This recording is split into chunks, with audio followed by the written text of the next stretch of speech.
All right, welcome back. That's from the Federal High Court direct, where Nnamdi Kanu's court case is taking place today, being the 25th of February 2024.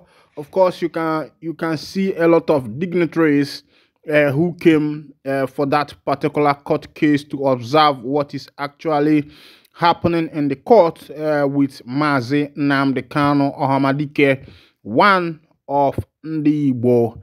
As it is, today is the D-Day, and everybody is patiently waiting to see what is going to be the outcome of today's court. Remember, say court na the hope of the common man. If you can see on the video, you will see a lot of dignitary. Ifeanyi Ejiofor is there, which one of his legal counsels. You can see the Igwe from Afaruku Ibeku. You can see the bishop from Abia State Diocese. You can also see the Indigenous men who Chizu. They are there in the court. As it is, the information where we say it they reach for my table, we say DSS don't take over Abuja court ahead of Nnamdi Kanu's trial. The Department of the State Service Security has taken over Abuja Federal High Court on Nnamdi Kanu's trial, and according to them, that this court case, today's court appearance is going to be based on strictly based on invitation. That for you to enter into the Federal High Court today, you must be invited, and you must have an evidence or a tally that shows that you were invited for this particular court sitting today. A lot of dignitaries are in the court. A lot of people are in the court. Both the Igwe, both the Ndinze, and the other, both his legal counsel, both the bishop from Abia State, and also the Igwe from Afaruku Ibeku. All of them are there to witness how today's proceedings is going to be. And of course, you know that the final judgment lies in the hand of the Chief Justice, where we say he did for that Federal High Court. As it is now, Abuja Federal High Court is very tight. It is very tight because of the presence of the DSS, the presence of the Nigerian military, and the presence of police personnel. They are all there to witness what is going to happen today. And why we are trying to investigate and find out why the DSS should troll all around the court, it is said that they don't want to see any intruder or maybe those who will come to rescue Mazi Nnamdi Kanu by fire, by force. But for me, I don't think that that is the case of Mazi Nnamdi Kanu, because he is a man of integrity and also a man who believes in legalities of the law.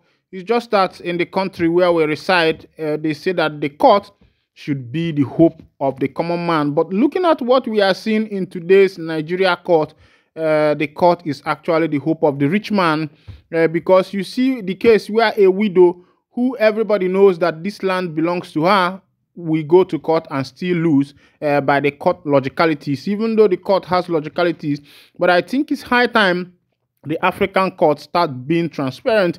If you have been watching what is happening in America and other places like America and the United Kingdom, how these people manage their cases, you will agree with me that truly the court is the hope of the common man. But as it is in Nigeria, that has not been the case. But before I come back to what is happening in the Federal High Court in Abuja, as it is now, major protests break out in Lagos, Edo, as police storm NLC office. You don't shell.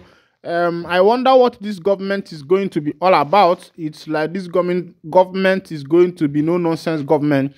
Maybe it's going to be a government where people will not be able to protest for their civil right, because as it is, there is heavy presence of police at the NLC office, as NLC plans to lead protests on the 27th and the 28th of this February.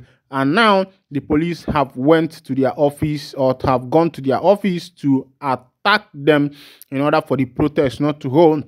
And a lot of people are saying, if actually the Labour wants to hold protests now, why didn't they hold that protest the day Tinubu assumed office and declared no more fuel subsidy? According to some people who are releasing information, they say that the NLC chairman collected the colored pepper, and because of that colored pepper, he shut up his mouth when Tinubu declared no fuel subsidy on his inauguration day. And they are asking, why should the Agure, the NLC chairman, be bringing up the case of protest now that there is heavy inflation in the nation? And people are of the opinion that the protest is going to cause more harm than good. Remember what happened at the custom quarters, where the custom people were auctioning rice and every other thing that are in their custody. And according to them, if you bring 10,000 and your BVN, you will be able to, or NIN, you will be able to take a bag of rice for 10,000. And still on that day, about 10 people were stampeded. 10 people lost their life during the course of that protest.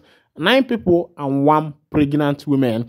And people are of the opinion that if this protest starts all over Nigeria, that is going to cause more harm than good. Of course, remember 2020, the NSAS protest that took the life of a lot of young people.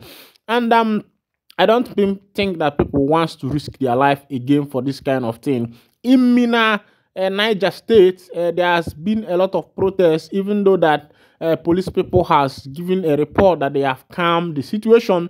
But the protest is because of the inflation, food scarcity, and every other thing that has been happening in this nation. And it is hitting hard on the northern part. And I wonder why it should be hitting hard on the northern part. And as it is now, the information where they reach for our table be say people, farmers, don't they divert their food proceeds or their food produce to what do they call them, to Niger, as some people may call it, Niger Republic, where they are getting more gain from their food produces, because the inflation in Nigeria has devaluated the naira in a big way. The naira has been devaluated in a big way. The other time, changing money, if you are transferring from the bank, is 1,750, and if you have it cash at hand, it is 1,950. You can see the margin, the difference from a dollar that was 160 naira, 160 during the time of what is his name, During the time of Jonathan, a dollar was cost 16,000 naira. At the time, it was cost 18,000 naira till it got to 20,000. At the time, dollar rose to 70,000 per dollar. That's when dollar was around 700 or something like that. But as it is now, things has gone up very high, and I don't know how we are going to manage this kind of thing. And now dollar has gone beyond 1,000, getting to 1,000 something, and people are forecasting that by December dollar might be around 3,000 naira per dollar, and it's going to be very hectic for the people of Nigeria. It's going to be a Herculean moment and excruciating moment, a moment of suffering, pain, and predicament because of how the government has managed the resources of the people. And still upon that, you see that the government parastatals, officials, those who are in higher position, are not even making any sacrifices to make sure that this thing is pacified. Yet they are buying cars and all manner of things. Let me wind down the curtain here. Thank you.